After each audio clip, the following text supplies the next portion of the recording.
Bonjour à tous, deuxième vidéo de cette semaine spéciale, un an du collectif. Alors Oui. déjà, Gilles a quelque chose à vous annoncer. Eh bien, à mon tour de vous le dire, bonne année, l'année sera très bonne, hein, en effet Alex. Et oui, il y aura plein de vidéos sur la chaîne, on est trop motivés là. Boum. Et beaucoup de sorties ciné, hein. Oui, beaucoup. On est là pour vous parler de 16, à peu près 16 films. Environ 16 films, ouais. Alors ce qu'on a envie de vous parler, ça veut dire qu'il n'y a pas de Marvel, je vous l'annonce tout de suite, ceux qui ils dégagent. Comment se faire des ennemis sur internet en 2 leçons. On commence avec un film avec un nom imprononçable qui sort le 10 janvier, Downsizing. Downsizing. C'est ton accent anglais, faut-tu le travail quand même. Hein. Je vous promets que l'année prochaine j'aurai un excellent accent. Alors, pas faire ce genre de promesses en vidéo. Hein. Surtout en vidéo, devant autant de témoins. Le réalisateur c'est Alexandre Payne qui a fait... The Descendante. C'est bien, il connaît son cours. Ouais. Alors là il y a Matt Damon, Christophe Waltz. Christophe Waltz. Merci Waltz. beaucoup. Ah, Waltz. Putain. Donc je lance le débat. Est-ce qu'il faut aller voir ce film? Pourquoi faut aller voir? Ou est-ce qu'il faut pas aller voir? Bonne question. La bande-annonce, déjà, elle a beaucoup été diffusée dans les cinémas. En Ouais, tout cas. on l'a beaucoup vu. Oui. On l'a Allez. beaucoup vu. Et je pense que le concept est intéressant. Ouais. Matt Damon en plus, c'est intéressant. Après, du coup, je sais pas. J'ai le sentiment que le film est un peu le cul entre deux chaises. Je sais pas si on doit s'attendre vraiment à un film plus personnel ou si c'est un film un peu adressé pour le grand public, tu vois, si tu vois ce que je veux dire. Bah C'est particulier en fait. déjà quand je voyais la simple affiche, déjà Matt Damon, il me fait ni chaud ni froid, mais voilà. Je suis d'accord avec lui. Ouais, comme acteur, c'est pas lui qui m'a dit, mais il fait de super bons films, il joue dans plein de super bons films. Non mais le film, la bande-annonce, elle donne vraiment envie, parce que la mise en scène, même s'il rapetisse, quand le monde est tout petit, on voit que la caméra fait pour les rendre minuscules, il les écrase, il y a plein de plans en plongée, ils paraissent tout petits même alors qu'ils sont à leur échelle. Je sais pas si t'as remarqué dans la bande, vous avez remarqué ça dans la bande-annonce, Si. ça rend super bien. Et le réalisateur, le sujet a l'air assez, comment dirais-je, je m'attends quand même à une comédie dramatique parce que son dernier film, The Descendant, il savait très bien filmer un drame familial, il savait en faire quelque chose, tu vois, de dramatique et rythmé, ouais. ouais, rythme. Enfin, il y avait pas mal de retournements de situation et ça attachait beaucoup à cette tragédie familiale et voilà, c'était une super comédie dramatique et je pense que là, ça s'annonce un peu de la même façon vu ce qui nous est révélé dans la bande-annonce. En tout cas, il y a des Ouais. partis pris dans la réal qui ont l'air d'être très Ouais, intéressants. ouais. Oui. C'est pour ça peut-être que c'est assez attirant. l'argument du film aussi. Ouais. Son concept et sa, Ah, et le sa sujet réal. du film aussi. Enfin, genre, Ouais, forcément. on parle de surpopulation. C'est de la science-fiction. De la science-fiction. Ouais. Alors le film c'est Underwell de Woody Allen. Alors Woody Allen qui a fait Société il y a dernièrement, qui a été un putain de bon film. Ouais, mais j'ai pas vu, moi. J'en Ouais, ai pas j'ai vu pas beaucoup vu. de Woody Allen, J'ai pas vu honnêtement. beaucoup J'ai de pas Woody vu Allen beaucoup. aussi. On a tous les Mais- deux vu Matchpoint. Ouais, j'ai après. beaucoup aimé Watch Matchpoint. Mais en même temps, Matchpoint, c'est un peu le Woody Allen que quasiment tout le monde a vu. Ouais, bah enfin, ouais. Donc là c'est un film qui se passe dans les années 50. Où ça, Gilles? À Coney Island, Merci le beaucoup. sort de Luna Park pas loin de New York qui a fermé et qui est devenu bah voilà, un lieu complètement abandonné. Mais t'as toujours les fameux manèges qui restent, qu'on voit encore dans les photos, il me semble. Alors- Me semble que, si je dis pas de bêtises, c'est complètement à l'abandon ce Coney Island. Voilà. Pourquoi on voulait vous parler du film? Enfin surtout moi là pour le coup, c'est la réalisation. Déjà il y a une patte sur la couleur, le graphisme un peu de l'image, un peu. Enfin, ça Old se voit, school. old school. Bah. En plus, t'as une patte avec la couleur. Enfin, il y a beaucoup de scènes dans une chambre où tu vois du bleu, du rouge. Enfin, moi, j'adore la couleur au cinéma.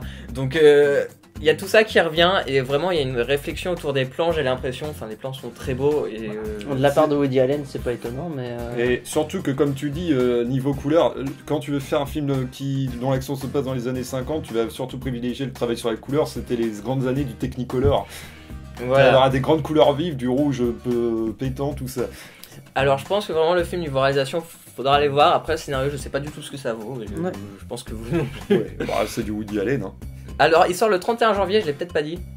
Donc, prochain film, c'est La Forme de l'eau, le 21 février de Guillermo del Toro. C'est Ouais, ça. Guillermo del Toro. Bonne Je prononciation. laisse en parler un peu. Et bah le film, il me semble qu'il est normalement, logiquement, il est déjà sorti aux États-Unis parce il est nominé aux Golden Globes. C'est la première nomination pour Guillermo del Toro en tant que réalisateur aux Golden Globes, ce qui est pas déjà rien quand même. Ouais. Et aussi en tant que meilleur film hein, dans la catégorie drame. Et ce film, j'attends beaucoup parce que j'aime bien le côté assez steampunk. J'ai l'impression que le film se passe dans les années 50. Mm. mais assez steampunk, tu vois, limite l'Uchronie. On a tous les Uchronie. deux. On a vu la bande-annonce, pas à l'instant, mais presque. Et mine de rien, c'est particulier, quoi. Il y a l'air d'avoir un travail de fou qui a été réalisé quand même au niveau des effets avec l'eau, justement. Oui. Et c'est ça que je suis curieux de voir, surtout de la part de Del Toro. C'est quelqu'un qui a toujours su très bien instaurer ses univers dans la plupart de ses films, en tout cas. Ouais, c'est un film à univers. C'est clairement. ça, oui. Guillermo del Toro, il a un univers très riche. J'ai pas vu beaucoup de ses films. Attends, j'ai vu Pacific Rim, Crimson Peak. Oui. Bah déjà, t'avais une thématique de l'eau dans Pacific Rim. Oui. T'avais des gros monstres géants qui en sortaient, et les Keiju, là, t'as un monstre plus petit qui en sort, mais une création humaine. Et la créature, c'est assez intéressant. La créature, c'est voulu, c'est obligé, mais la créature ressemble vraiment à l'étrange créature du lac Noir, le film des années 50 qui est sorti en 3D à l'époque. Et c'est l'un des films préférés à Guillermo del Toro, du coup, c'est une œuvre forcément très personnelle. L'étrange créature du lac Noir, c'est l'un des monstres universels préférés à Guillermo del Toro, du coup, je m'attends vraiment à une œuvre personnelle et vraiment un bon film d'auteur. Et donc possiblement un très long film. Et pour le coup, ce qui est confirmé par les nominations Golden Globes, de toute façon. Tu disais, Alexandre. pour le coup, il a l'air aussi assez poétique, Oui. genre, par rapport au fait, c'est la muette, c'est ça? Ouais. Ouais, enfin, par rapport à ce rapport au muet, rapport du muet, les monstres. Enfin, je pense que ça va être un film assez poétique pour le coup. Ouais. Donc, le 7 mars, on a la sortie de Annihilation. C'est qui voulait en parler? Je crois que c'était toi, il me semble. De Alex Garland. Ouais. Alex Garland. Avec Nathalie Portman et l'autre, je sais pas. Oscar Isaac. Qu'est-ce qu'il a fait à Alex Garland? Ça me dit quelque chose. Alex, qu'est-ce que t'as fait? Garland Chess Romance, vous pouvez le retrouver sur la chaîne. Non, qu'est-ce que. Sérieusement. Donc, alors Annihilation, ça a l'air d'être un film de SF qui Oui, penche sûrement SF. Enfin, c'est un film de SF, forcément, avec deux habitués. Alors, Oscar Isaac, qu'on a vu dans Star Wars, et Nathalie Portman, qu'on a vu dans Star Wars aussi. Et c'est pas leur seul film. Oscar Isaac, c'est très récent, du coup. Beaucoup l'ont découvert grâce à Star Wars. Nathalie Portman a fait beaucoup de grands films avant, quand même. Ouais. Ne serait-ce que Black Swan, forcément. Mars Attack. Et je crois qu'elle est pas très fière de Star Wars. Oui, dans sa ouais, filmographie. Et Pourtant, là, dans ce film, il y a l'air quand même du fond vert, d'y avoir du fond vert. Mais il y a bon. d'avoir beaucoup de fond vert, Ouais, mais à l'époque, mais- il découvrait, donc c'est normal. Mais toi, Alex, tu connais ce fameux Alex Garland qui a fait le film Ex Machina. Ah oui, Et oui. Il a un univers assez... Il a une patte de réa. Ouais. Ex Machina, Sans oui, doute. enfin, je vous le conseille, il est fou. Mais il j'ai est pas fou. encore vu. Et vraiment, c'est un très bon réalisateur, je trouve. Là, j'ai pas d'exemple parce que tu me le sauras ça comme ça. Ouais. Mais c'est vrai que c'est une réalisation assez ouf. Aussi, moi, ce que j'ai beaucoup aimé quand on a regardé la bande-annonce de Annihilation, je vais réussir à le prononcer, Annihilation.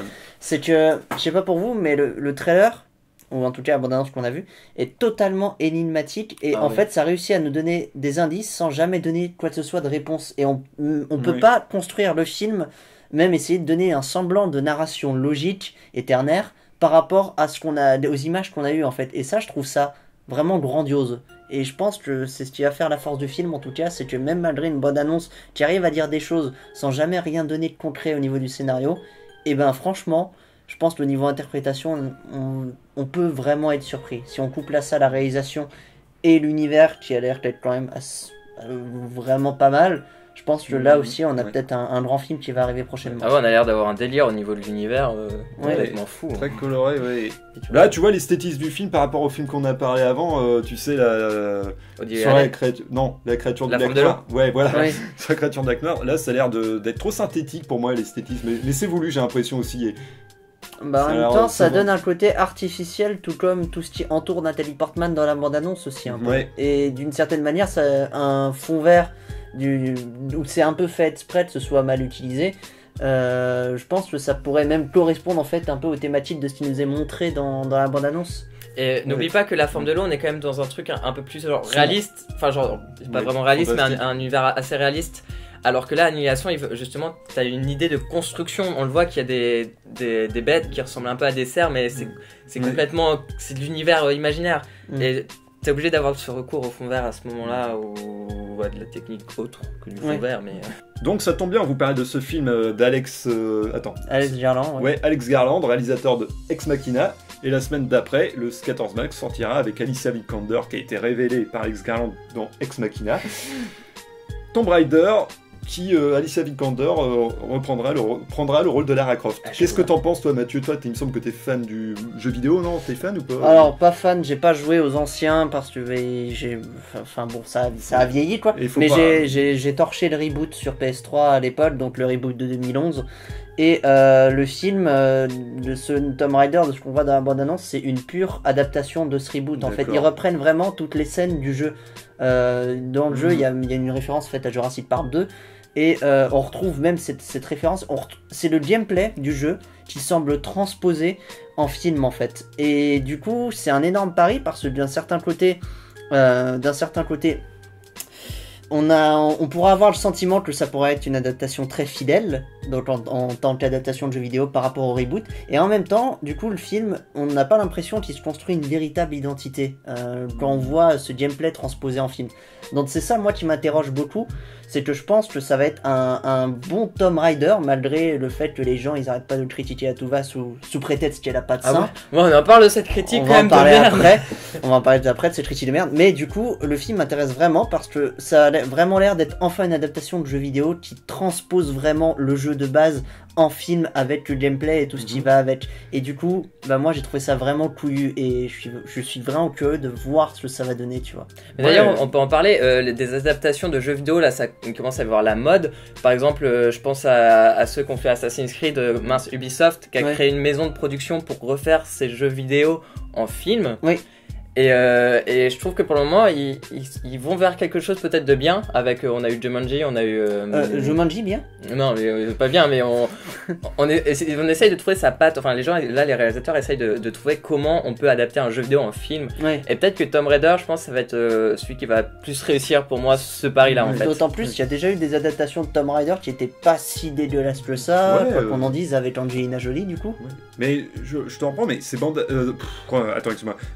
Par rapport, tu vois, aux deux films anciens, moi j'ai vu le 2, j'ai pas vu le 1. J'ai vu le 1, j'ai pas vu le... J'ai Ouais. vu le 2. Si, Bah, aussi, aujourd'hui, ils j'ai sont considérés comme des nanars, malgré que j'ai trouvé ça assez intéressant. Et là, c'est assez intéressant parce que Angelina Jolie faisait, comme tu disais, Angelina Jolie faisait la Tomb Raider vraiment pulpeuse comme dans les jeux vidéo. Et là, on a une Tomb Raider un peu plus fine. Je sais pas trop. Si j'ose dire. Du fait que j'ai pas joué au premier jeu, Ouais, je sais mais pas si c'était les clair. anciens Tomb Raider avec Angelina Jolie Oui. sont des adaptations ou simplement reprendre le personnage de Lara Croft et à partir de là la mettre dans une nouvelle histoire en fait. Alors que Mais c'est le une jeu, nouvelle là, histoire. là, clairement, quand t'as joué au jeu de 2011 et tu vois la bande-annonce de ce prochain Tomb Raider, tu sais que ça va être une adaptation de ce reboot et comme je t'ai dit, De toute une adaptation totalement fidèle. C'est ça qui m'interroge beaucoup en fait. Bah, de toute façon, pourquoi les fans crient? Parce que même dans les jeux, j'y ai jamais joué, mais j'ai cru comprendre que les courbes de Lara Croft aussi Si, et les gens. Non, Bah, tu voulais ouais. en parler d'ailleurs. Ouais, on se sont amincis, voilà. on peut en parler de la polémique vite fait et à tous ceux qui critiquent le film par rapport au fait qu'elle est moins de 5 que dans les jeux vidéo. Je sais pas si c'est vrai ou si c'est faux et je m'en bats un peu les couilles. Mais ouais, Mais C'est c'est dingue, vraiment ça. des critiques de merde. Alors de 1, on s'en fout complètement. Ouais. Genre, Mais ça pourquoi change vous- rien attends, au Bah, film. non, il y en a vraiment où les seins de Lara Croft c'est une religion pour eux. mais Je il semble veux pas les défendre parce que je suis contre eux aussi, mais je peux comprendre qu'il y en a où Mais- s'ils ont pas une Lara Croft avec des gros seins, c'est un souci, Mais- tu vois. Bah, c'est- d'autant plus que ça a été fait exprès à l'époque de mettre aussi qu'elle soit aussi pulpeuse pour augmenter les ventes aux garçons. Ça a été après Elle les est goûts toute et les mignonne. couleurs, mais en tout cas, c'est sûr qu'après, il y a des gens qui vont s'arrêter à cet argument du fait qu'elle a pas de sein, et ces gens-là, je pense qu'il faut pas les écouter. Ouais. Parce que bon, Voilà. j'attends de voir ce que ça donne Ouais, au niveau de vraiment, la genre réal. les polémiques dans ce moment, c'est vraiment de la merde sur les films. Enfin, dans ce moment, ça se trouve Bah, avant et aussi, même hein, c'est inversement, ça, on ferait polémique parce qu'elle serait trop pulpeuse, voilà. Mm. Les gens sont jamais contents de toute façon. Oui, bah ça. Star Wars. Ouais. Allez. Donc le 21 mars, on passe à Pacific Rim Uprising. Uprising. Uprising. Uprising. De c'est qui? De Steven C. Knight. Alors, Qui est un réalisateur de séries télé. ouais, qui a encore réalisé une fois. genre quelques trucs pour Marvel en série ou des Mais épisodes c'est de Smallville. Ouais, Smallville. Ouais, il est entre les deux, quoi. Un peu Soit entre les dit- deux, ouais. Je pense que Mathieu, tu veux nous parler de ce film. Bah oui, bah, il y a beaucoup de films qui me plaisent beaucoup qui vont sortir durant ce mois de mars, mais celui-là en fait pas partie. Justement, et je voulais en parler parce que bah, je voue un petit culte au premier Pacific Rim de Guillermo Guillermo. del Toro pour un élément important pour moi, c'est que par rapport aux Transformers, où on a l'impression, CGI inclus tout ça, que les robots massifs, on a l'impression ils sont légers comme une plume. Vraiment, quand il y avait les combats entre les kaiju et les Jaegers dans Pacific Rim, tu sentais que les énormes robots, que les énormes Jaegers, du coup, tu sentais la tonne de poids qu'il y avait dans leur cou, tu vois. Tu sentais vraiment que c'était massif. Et sauf qu'en fait, ça se ressentait déjà dans la réal, même dans le scénario, c'était justifié. Et c'était vraiment incroyable. C'était ça pour moi qui révolutionnait ce Pacific Rim. Et pour celui-là, quand tu vois la bande-annonce, eh ben, t'as l'impression de revoir ce côté Transformers par le fait que les robots semblent vraiment ultra légers, ultra souples, avec une dextérité de malade. Ce qui pour moi n'est pas tolérable en fait quand tu vois ce qui a été fait par rapport au premier. Je pense vraiment que la patte de Guillermo del Toro, ça va manquer dans ce Pacific Rim 2, qui pour le coup sera juste un simple blockbuster fait pour le pognon, là où le premier était vraiment un film personnel de Guillermo del Toro, en plus d'être un très bon blockbuster pour le coup. Ouais, bah alors moi franchement j'ai pas vraiment été convaincu par le 1, faudrait peut-être que j'essaie de le revoir. Déjà quand tu disais vraiment fait film pour du pognon, je suis d'accord avec toi, ne serait-ce que pour le rôle principal de John Boyega. Oui, après, hein, c'est le Star System, tout ça, mais mais dans le 1, il n'y avait pas d'immenses stars, à part peut-être Idris Elba et je pense pas que ce soit l'important, la question des stars, tu vois. Et quand t'as vu le 1, tu connais le principe, je vois pas en quoi c'est nécessaire de faire un 2, parce que le 1, t'avais vraiment une fin. Et là, le 2, c'est ça va être un truc, je sens que ça va être le truc, on prend les mêmes et on recommence. À défaut de faire une suite, moi j'aime bien voir ça, des gros bestiaux se défoncer la gueule contre des gros robots, tu vois. Ouais. Je vais pas cracher dessus pour du spectacle gratuit, mais c'est juste que derrière on ressortira rien au niveau, je le sens, au niveau de la réal de Guillermo del Toro qui apportait vraiment quelque chose. Là j'ai vraiment l'impression d'être face à un Transformer bis à la sauce Pacific Rim, tu vois. Et ça me fait vraiment très très peur pour le coup. Ouais. Déjà, je me souviens à l'époque où Pacific Rim était sorti, les gens critiquaient parce que on avait l'impression que c'était un Evangelion transposé, donc Evangelion qui est un anime un peu pas sur ce principe-là, c'est particulier, mais bref. Ouais, c'est différent. Mais du coup, le Pacific Rim, le 1, il nous a vraiment tous surpris, on peut tous s'accorder à dire ça, surtout au cinéma. Mais celui-là, par contre, putain mon gars, qu'est-ce que ça pue quoi. Ça a l'air d'être complètement... déjà, je sais pas. Bah, t'aurais dû le dire qu'on pouvait parler de films qui ont l'air nuls, parce qu'on aurait parlé d'Ala 2. À la 2. Ouais, non, t'es plutôt mitigé en fait, Mathieu. Pour non, je pense, j'ai vraiment très très peur quoi, franchement. Il a ça peur. t'attire quand même, non? Hein? Ça t'attire. Non, justement, parce que quand la bande-annonce me donne tout sauf envie d'aller le voir, et je pense que ce qu'on a vu dans la bande-annonce, ça suffit pour nous donner la qualité du film. Ouais. Donc pourquoi pas, on n'est pas à l'abri d'une surprise, même si ça pue. Et au moins, tu t'attends que ça pue, tu peux être que surpris. C'est ça, oui, c'est vrai. Alors là, je pense qu'on a une qui était quand même des sorties de l'année. Oui. Je pense à un film très attendu pour le 28 mars. Attention, c'est un film de Steven Spielberg. Ready Player One. Pourquoi attendu? Parce que c'est Steven Spielberg. Forcément. Ouais. Et parce que c'est un peu surprenant quand même, je pense. Ouais. Là, je te donne la parole. Donc déjà, année 2018, ça sera une année Spielberg, une fois de plus. Parce qu'il sort un film au mois de janvier dont j'ai oublié le titre, excusez-moi, avec Pentagon Papers. Pentagon Papers, voilà, avec Meryl Streep et l'un de ses acteurs fétiches, Tom Hanks. Ouais. Voilà. Dans le registre, vous savez, la filmographie de Spielberg, maintenant c'est divisé en deux, les films historiques et ses films à divertissement.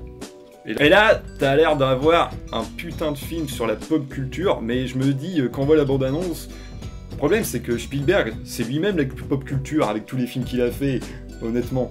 Déjà, quand tu vois dans la bande-annonce qu'il y a la présence de la DeLorean, un film qu'il a produit, Retour vers le futur, je sens un petit peu l'auto-citation, ça me fait un peu peur, mais le film, le concept a l'air sympa. mais ça a l'air de partir tellement en vrille, Ah oui, c'est très risqué. Pour moi, ça a c'est l'air très d'être risqué. totalement Je barré. peux répondre sur l'autocitation. Ouais. Oui. Je pense que tous les réalisateurs font ça, Ouais. donc faut pas trop s'inquiéter. Et comme tu le dis, s'il fait partie, enfin, il fait partie de la pop culture. Sa pop culture. Et il est un peu obligé d'en prendre. Et en plus, ça sera un jeu pour lui justement de le citer. Et c'est ce qui est Ouais. intéressant peut-être même. Mais, ouais, mais le film, ça a l'air d'être une immersion en réalité virtuelle. Ouais. Ça ressemble un peu à Tron, à un moment qu'on a vu la bande-annonce. À ouais. Tron. Ouais, Tron. Non, mais j'ai l'impression que ça reprend un peu tout ce qui a bien marché dans la pop culture et que ça en fait un petit mélange d'univers là qui a l'air bien sympathique. Mais Ouais. totalement barré, oui. Et totalement façon- dangereux aussi. Bon, de toute façon, ouais. C'est assez casse-gueule en fait, Mm. je pense. Ouais, c'est toi qui as dit que tu reconnaissais pas la patte de. Non, c'est toi, Non. toi qui as dit que tu reconnaissais pas la patte de Spielberg quand Bah en fait après tout, comme tu disais à Edsand, on sait pas. Moi, je trouve que Spielberg n'a pas de patte et j'aime pas trop ce réalisateur. Mais après, Il a fait c'est beaucoup pas- d'ennemis. Ouais, dans ça. et voilà. C'est pas- Mais- J'ai dit que j'aimais pas, enfin qu'on parlerait pas de Marvel en début de vidéo. Je suis l'homme le Mais- plus Mais le détesté problème, des c'est 2018. qu'il a des pattes différentes, Spielberg, il a un esthétisme différent dans Il y a des films de lui que j'aime En bien. fait, c'est surtout que de tout ce qu'il a fait, ça, un truc comme ça, autant pop culture justement, Bah, ça surprend, tu vois. Bah, la réalisation, ça se rapproche peut-être un peu de Tintin, Tintin Ouais, il a réalisé. C'est lui qui a réalisé Tintin Bah le oui. dernier. les aventures de Tintin. Ouais. Putain. Oui, moi je vois, je suis à, Ouais, je suis mais à là, jour, moi, ça. dans les aventures de Tintin, t'avais une caméra qui vient volter dans tous les sens dans des scènes d'action. Je trouve que c'est un peu. Bon, cette bande-annonce, on verra bien. Le 25 avril, on a Mary Shelley, une réalisatrice. Je crois que c'est la première depuis en réalisatrice. Donc c'est Haifa Al-Manar. Je me suis trompé, je Ouais, suppose. elle a réalisé le film Wadja, qu'on a beaucoup entendu parler à l'époque de sa sortie. Il me semble que ça a été nominé aux Oscars, ce film. Si je dis pas de bêtises. Alors, comme actrice principale, on a Elle Fanning, ce qui est intéressant parce que c'est une actrice qui commence à être révélée et moi que j'adore, qu'on a retrouvé dans The Neon Demon, dans. Ouais. J'ai plus d'autres noms de films, mais il y en a Ah, bien pour un moi, peu bon, donné, sa carrière mais- est lancée. On peut dire que sa carrière est lancée maintenant. Hein. Oui, Bah, clairement. Et voilà, et donc qu'est-ce que vous pouvez en penser, Mathieu? Non. Non, pas moi, parce que je suis pas particulièrement tenté bah, par la- ça de base en fait. Déjà, c'est quoi, Gilles? Bah alors le rôle titre interprété par Elle Fanning, Mary Shelley. Mary Shelley, pour ceux qui ne la connaissent pas, ce n'est autre que l'écrivaine qui a écrit le roman Frankenstein, le Prométhée moderne, au début du 19e siècle. Et il s'avère que la création de ce roman, c'est aussi toute une histoire. Il me semble qu'elle était, si je dis pas de bêtises, normalement le film va raconter ça, Ouais, ça me la, fait peur. la genèse du roman Frankenstein qu'elle a écrit très jeune. Je pense que ce film va vraiment, ça va être un biopic de toute façon. Oui. Ça va raconter l'histoire de sa rencontre amoureuse qu'elle a fait très jeune et jusqu'à ce fameux soir où ils étaient en vacances avec ses amis, je sais plus où, dans les Alpes, où ils se sont lancés un concours d'écriture de romans de fantômes, de nouvelles de fantômes, et c'est là d'où est née l'idée de Frankenstein de Mary Shelley, voilà. Et voilà. Et ce film, je l'attends beaucoup parce que Frankenstein, c'est mon roman préféré, voilà. Je sais pas. Si Et vous moi, je l'avez l'attends lu. par rapport à l'actrice, et Voilà, je n'ai pas lu le roman. Et moi j'attends parce que vous l'attendez. Voilà, voilà. Donc on verra bien au mois d'avril ce que ça donne. Donc le 23 mai, et là, attention mes amis, c'est du lourd. C'est encore un des films. Vas-y, Chico, mets la gomme. Je pense que c'est un des films encore les plus attendus de l'année parce que c'est bien sûr Solo A Star Wars Story. Donc le deuxième spin-off de notre super saga Star Wars. Ouais. Donc c'est un peu compliqué parce qu'apparemment Disney a viré des réalisateurs et tout, et là c'est Ouais. Ron Howard Et qui puis on reprend. n'a pas d'infos, on n'a pas Oui. d'affiche y officielle. a Au moment rien où la du vidéo est faite, il n'y a pas d'affiche officielle, il n'y a pas de bande-annonce, il Ouais. n'y a pas vraiment de réalisateur précis sur le Bon. projet, c'est un peu Bah, le bordel. on sait là. que Ron Howard a remplacé, je crois, parce que les autres ont été virés pour, Oui. pour le ton du film, l'esthétique. J'ai cru comprendre. Si je dis pas de bêtises, mettez-nous dans les commentaires si je dis des conneries. Ouais. Ron Mais non. Howard qui a fait par exemple Da Vinci Code, c'est ça? Ouais, et Da c'est Vinci aussi un pote à George Lucas, puisqu'il a réalisé Willow, une production à Lucas. Code des studios Lucasfilm. Ouais, D'accord. un vieux film. Et Ron Howard, il a été viré du coup. Non, c'est Ron Howard qui a Ouais. pris la relève. Et il a fait Da Vinci Code. Voilà. Ouais. C'est inquiétant, non? Il a fait la Pourquoi trilogie Robert C'est pas Langdon. terrible Da Vinci Code, je trouve. C'est vrai, mais il a fait de très bons films. Il a fait le film Rush, je crois, et apparemment c'est un Rush très bon film. Ouais, un film sur la course, l'automobile. Ah bah oui, oui, Ouais, je vois. c'est sur une confrontation entre deux Avec coureurs l'acteur automobiles. qui joue Thor, je crois, c'est ça? Ouais. Oui, je Enfin, vois, il me était semble pas que mal c'est celui-là drôlement- par Bah, tu contre. vois, il y a des hauts et des débats comme Oui, dans bah, toute. le- Ouais, Et c'est j'espère vrai. que ça sera pas un bas ce Star Wars Story. C'est vrai. Comme je disais, faut pas s'inquiéter. comme je disais. Non, moi je trouve qu'il faut pas s'inquiéter parce que genre je me rappelle à l'époque de Star Wars 7, tout le monde était là, oui ils sont en train de retourner des scènes parce qu'il y a des trucs qui vont pas et tout.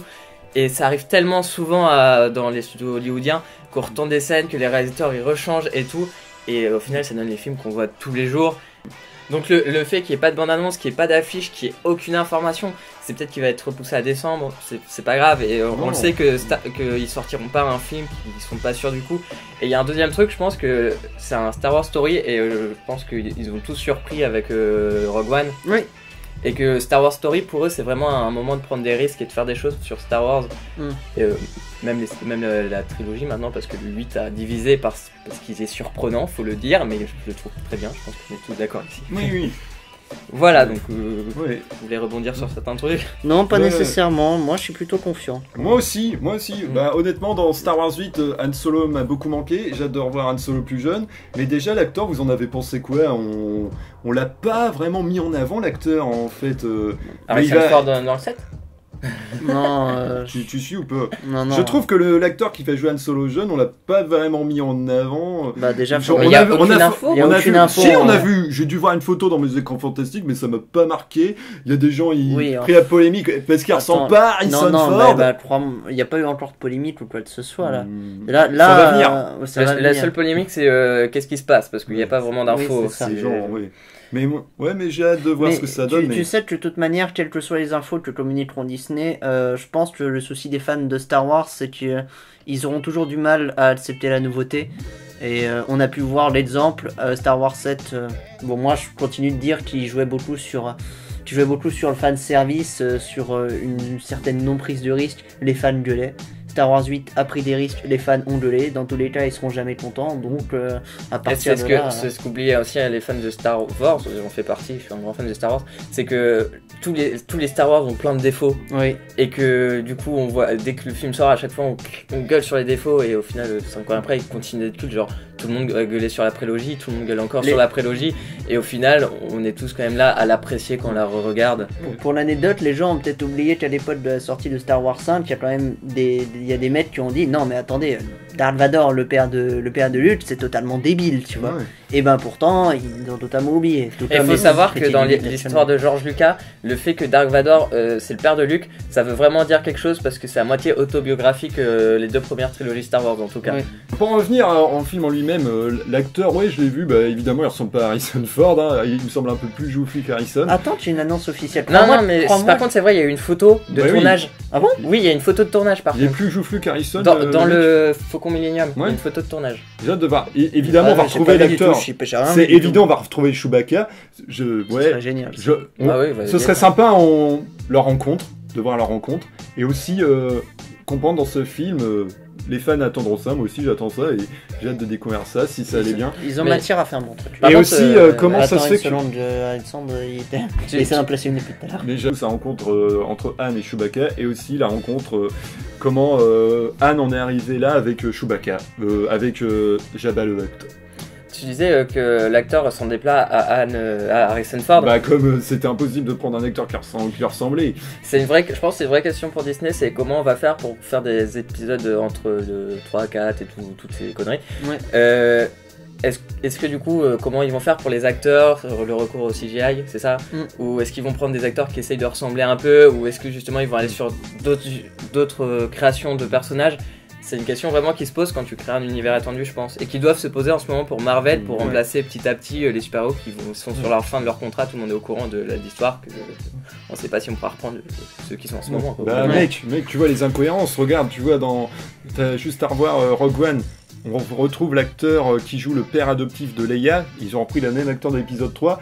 Et chronologiquement, c'est plus proche de l'épisode 4. Et quand tu vois l'épisode 4, on voit le père adoptif de Leia, mais ça n'a rien à voir. Ça n'a rien à voir. Voilà.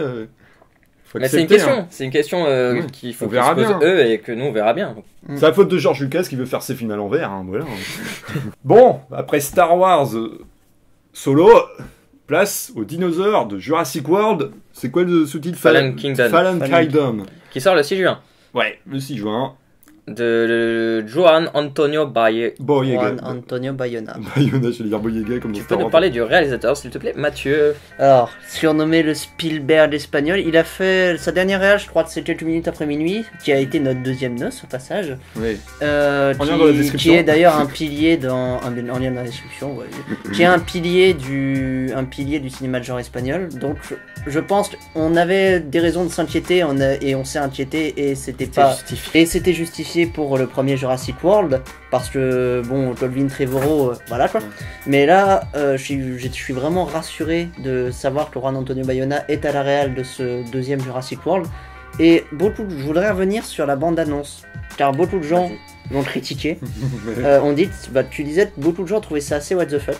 Ouais, Genre, moi ça m'a pas choqué tant que ça, honnêtement. genre, il y a un On élément. sent la nouveauté dans le film. Hein. Ouais, c'est ça. Il y a un élément où oui, bon, je cite tout de suite l'élément négatif, c'est Chris Pratt. Donc Owen Grady qui se retrouve dans la nuée ardente. Or, le personnage peut pas mourir, c'est un personnage principal. Je pense qu'ils vont pas prendre ce risque. Et on sait qu'il va y survivre, même si dans la réalité, tu te retrouves dans une nuée ardente, t'es mort aussitôt. Mais bon, ouais. voilà. Mais à part cet élément-là, j'ai trouvé qu'il y avait que des super choses dans cette bande-annonce. Déjà, à commencer par la réal avec le plan dans l'eau où ils sont dans la boule qui atterrit dans l'eau, avec tous les dinosaures qui massifs qui tombent juste à côté d'eux. Enfin, déjà rien de ça, ça m'a fait bander, excusez-moi l'expression. Plein de nouveaux dinosaures qui sont apportés aussi. C'est la première fois qu'on voit le Carnotaure, du moins dans la saga Jurassic Park. Il y a aussi, je crois qu'on voit une sorte d'Indoraptor qui sera l'un des dinosaures principaux du film. On retrouve le T-Rex notamment. Le symbole de Jurassic Et Park. je pense qu'à mon avis, ce Jurassic Park là ce Jurassic World va être beaucoup plus sombre que ce qui a pu être fait dans le reste de la saga Jurassic Park. Je le sens déjà par rapport au thème de la bande-annonce, ce petit thème final avec les violons qui sont beaucoup plus graves, les sons sont beaucoup plus graves, un peu comme le dernier trailer de Star Wars 8 en fait. Et puis aussi le Fallen Kingdom, c'est la chute d'un paradis, tu vois, c'est avec le volcan qu'on voit dans la bande-annonce. Le sujet central, ça va pas être les dinosaures et le clonage et l'hybridation qui a pu être fait dans Jurassic World. Ça va vraiment être le sujet qui a toujours été à Salia. C'est la question des dinosaures et des humains en fait qui étaient là avant. Ils étaient là avant nous. Qu'est-ce que ça va donner s'ils étaient là après nous, pour reprendre les propos de Jeff Goldblum. Et c'est pour ça que je pense que ce truc-là, je pense qu'il va être très bon et je le sens très bien. J'ai pas perçu ça dans la bande-annonce, j'ai plus perçu un truc du genre, on les a créés, ils vont mourir parce qu'ils restent sur l'île parce qu'il va y avoir un truc, et on a une responsabilité envers eux maintenant, donc faut aller quand même aller les sauver, tu vois, genre quelle est notre responsabilité par rapport à ce qu'on a fait. Je trouvais que c'était plus le thème par rapport au rapport qu'on avait dans le Jurassic Park, comme tu disais. Oui. Après, Parce que Jurassic Park, à la base, la trilogie, la première trilogie, le thème principal, c'est l'homme ne peut pas contrôler la nature. Oui. C'est ça le thème principal de Théorie base. du chaos. oui. Qui a été complètement fucké par Jurassic World. Tu voulais Ouais, et là, quand on dit que... Attends, rappelle-moi le nom du réel. Juan Antonio Bayona, ouais. Ouais, on dit que, tu vois, c'est le nouveau Spielberg. Déjà, quelques minutes après minuit, c'était, comme on disait, du Spielberg, il avait bien sa patte, mais là... C'est assez sombre hein, comme Jurassic. On s'attend vraiment, c'est pas le même émerveillement comme on voyait le premier Jurassic Park, premier Jurassic World, mais ça a l'air d'être beaucoup plus sombre comme pouvait l'être le monde perdu. Parce que le monde, ouais, c'est un peu dans la même continuité. Il respecte Spielberg. Et évidemment, il y aura du fan service avec la présence de Jeff Goldblum. Et là, ce film-là, je vois vraiment comme un apocalypse. J'ai l'impression. Pareil, c'est ça. Je vois vraiment comme un apocalypse. C'est ça. Ce qui est intéressant, je crois qu'ils font vraiment ça. On va voir après la création, l'extinction des dinosaures, parce qu'il y a plusieurs théories sur l'extinction des dinosaures. Il y en a, ils disent que c'est une grosse astéroïde, et l'autre des super éruptions volcaniques. Et là, j'ai l'impression que ce film va ressortir cette éruption volcanique va faire penser à l'extinction des dinosaures. Qui a conduit à l'homme, et là j'ai l'impression que ça va être une des thématiques du film. Je le sens comme ça et je suis très intéressé, et c'est la première fois qu'on va avoir une éruption volcanique dans la saga Jurassic Park. Et en plus de ça, la Terre a été beaucoup plus active au niveau volcanique, il me semble, à l'époque des dinosaures. Hein. Non, mais voir, là. Je pense vraiment qu'on va être agréablement surpris par ce film. Avec et, déjà fan service avec Jeff Goldblum, mais ça fait du bien de le revoir. mais je me demande vraiment, les gens, qu'est-ce qu'ils reprochent en fait dans la bande d'annonce? Parce que Attends, le fan service, parce que t'as Jeff Goldblum, les gens ils ont craché oui, sur le premier parce que t'avais si on du n'a pas fan service. Eagle, Star Wars 8. Non, mais enfin. De toute façon, Non mais c'est normal qu'on ait peur parce que quand même Jurassic Park, ok c'est mythique, mais depuis le 1 il n'y a pas eu de bon film Jurassic Park. Alors je suis désolé, le 2 est très très bon. J'ai pas vu le 2, voilà. j'ai vu que le 1. J'ai aimé le 2, le 3 est pas terrible. Bon, on va dire que dans la société, la plupart des gens aiment que le 1. Oui, Si tu regardes dans la globalité, si tu fais un sondage, les gens vont dire le 1 est excellent et la suite c'est de la merde. Alors quand on vient de se taper 3 films de merde dans la tête des gens, dont moi, et ben oui on a peur pour le 5ème de la saga. Ou alors tu t'en fous finalement, t'abandonnes quoi, faut faire ça après. Mais non, je le sens vraiment très très bien. Bah d'ailleurs je pense ouais, de toute l'année qui va suivre, c'est le film que j'attends le plus. Parce que bah j'ai grandi avec Jurassic Park comme beaucoup de monde. Comme beaucoup de monde, je connais ce script en entier, à JDG. et je suis vraiment impatient de le voir quoi. Grosse sortie. Nos studios préférés, non je rigole, mon studio préféré, peut-être pas le vôtre. Oui, alors là ça va envoyer du lourd. Les studios Pixar avec Les Indestructibles 2, le 4 juillet, un film de Brad Bird qui a fait Ratatouille et Les Indestructibles, le premier du nom, chez les studios Pixar. Alors, bonne idée ou pas de... Je sais que Pixar, il y a quelque chose, il y a beaucoup de gens leur reprochent de trop aller dans des suites et pas justement de recréer des univers, parce que Pixar c'est des gens qui recréent des univers, comme par exemple faut voir le dernier Pixar Coco, enfin la création de l'univers est folle, et les films à chaque fois qu'ils font un nouveau film, l'univers est incroyable et l'émotion est incroyable, vice versa, Coco, Là-haut, Wall-E, enfin Voyage d'Arlo, même si beaucoup on a l'impression qu'ils aiment se protéger de temps en temps à refaire des suites sur leurs mythes en fait. Oui mais sauf que là c'est différent parce que c'est une suite que tout le monde attend depuis 2004.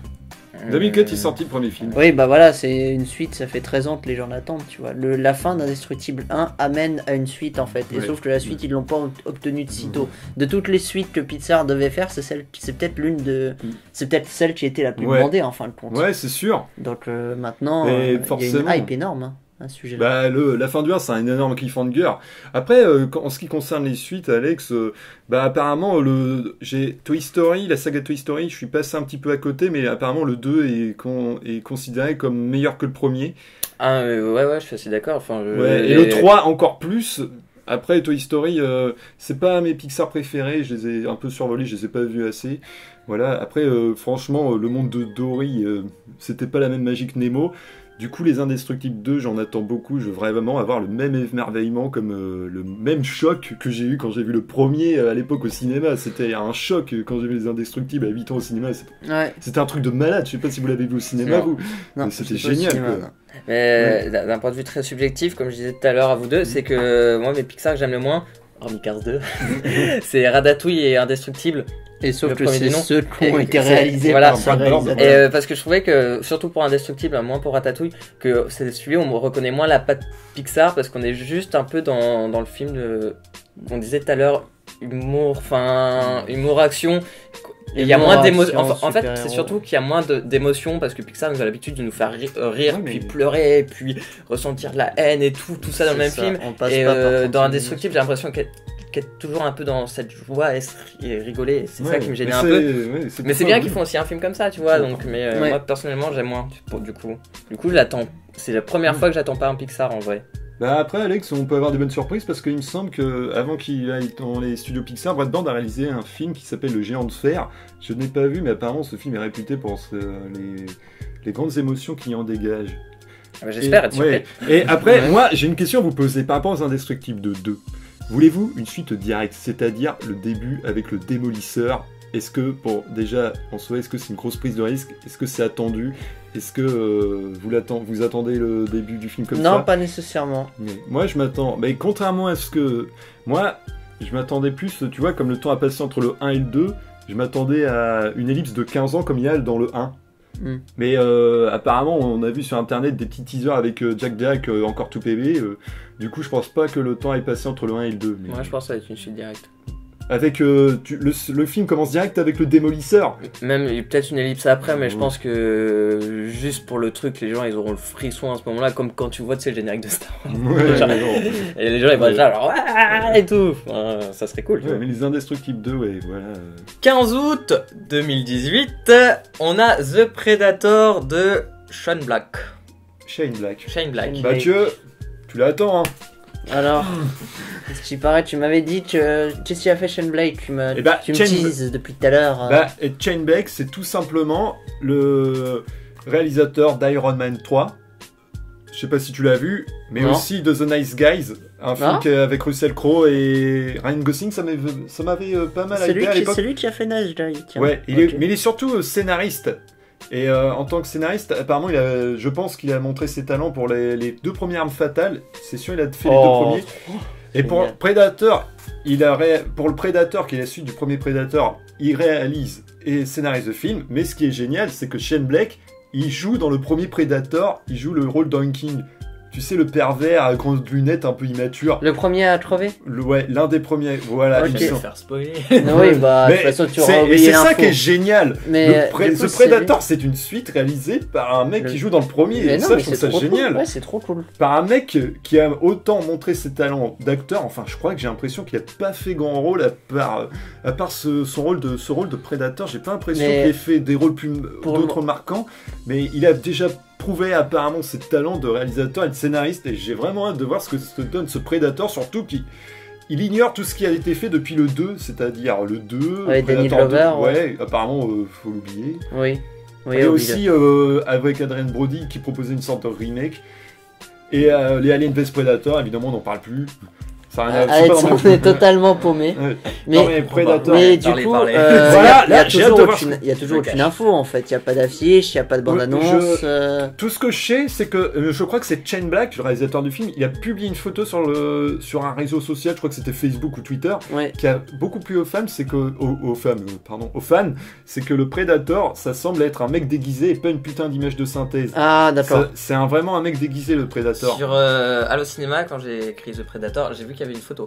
Oui. Ah bon Il n'y avait pas d'affiche, mais il y avait une photo sur le truc. Mm. Ouais. D'accord. Et toi, Mathieu, tu le sens comment? Parce que franchement, le Predator, c'est. Le souci de Predator, c'est que ce qui, bah, de toute façon, ça a été déprouvé par des milliers des cents. Ce qui rendait le 1 culte, bah, il y a tellement de choses, mais surtout la réal Ouais, de. C'était qui déjà? John le McTiernan. John McTiernan, ouais, avec la question du roller et tout ça. Oui. Et du coup, bah, par cet aspect de la réal, c'est ça qui a rendu le film culte. Et sauf que derrière, le 2, ça a été un pur nanar.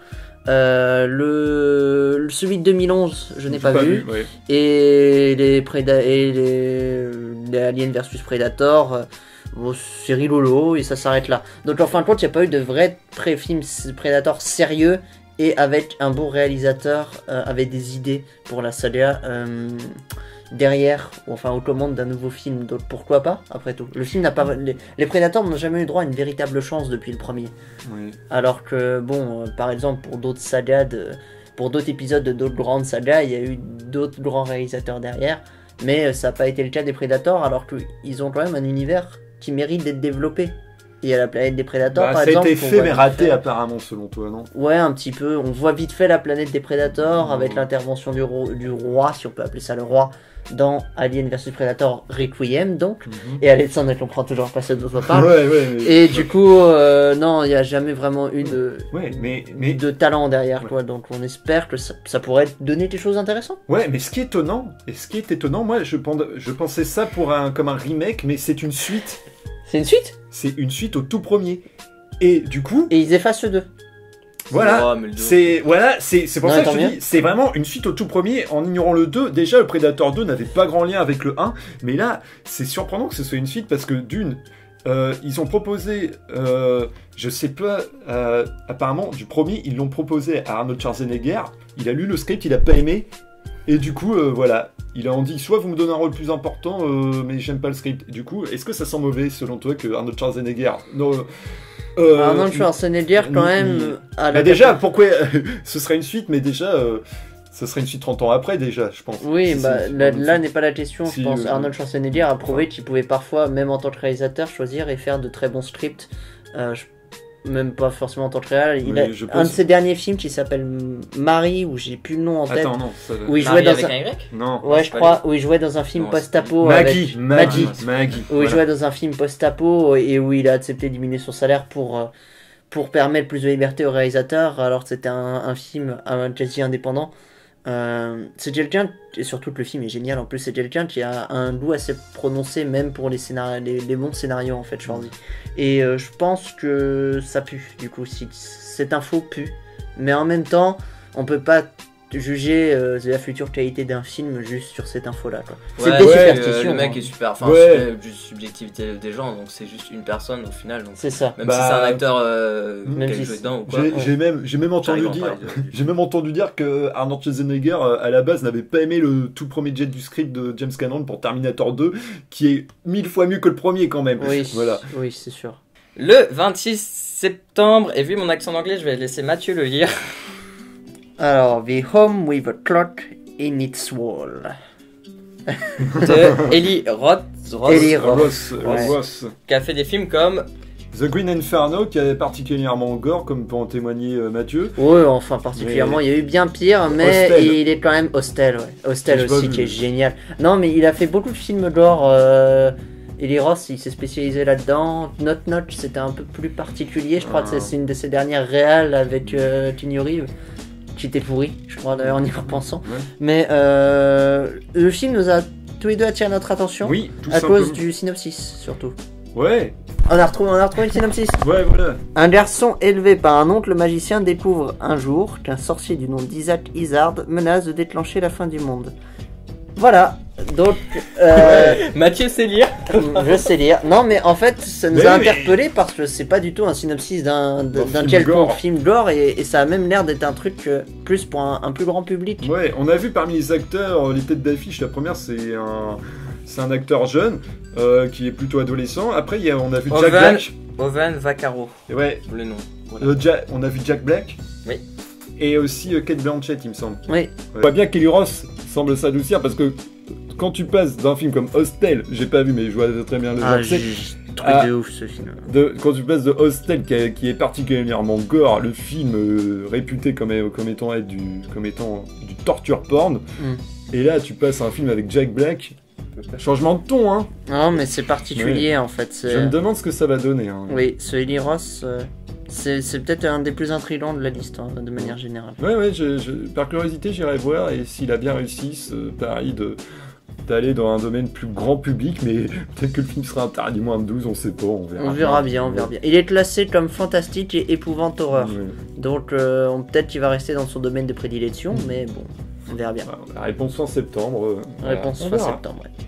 Ça fait 2 films que je parle pas, je vais enfin pouvoir parler, c'est génial. Avec le 5 décembre, Astérix, le secret de la potion magique. Donc encore une fois, en gros c'est Louis Clichy et Alexandre Astier. Donc en gros c'est les deux réalisateurs qui a fait le dernier Astérix, donc c'était Astérix et le domaine des dieux. Oui. Je pense que Alexandre Astier, tout le monde le connaît pour comment ça s'appelle la série Kaamelott. Kaamelott. Forcément. Kaamelott. Et Louis Clichy en gros c'est un mec qui est venu aider Alexandre Astier parce qu'il a travaillé chez Marvel, il a travaillé sur Là-haut par exemple en tant que dessinateur. Donc je pense que Alexandre Astier avec Astérix, le domaine des dieux, a réussi à remettre un peu, enfin a réussi à refaire un nouveau, À recréer une dynamique. à recréer une dynamique dans ces trucs qui étaient un peu en perdition avec un des derniers qu'on avait eu qui était chez les Chez les Vikings, non? chez les Vikings qui était vraiment pas terrible. Enfin les derniers étaient commençaient à être moyens, les derniers Astérix en animation en tout cas. Ouais. Je parle pas des films live qui Bah, deviennent horribles.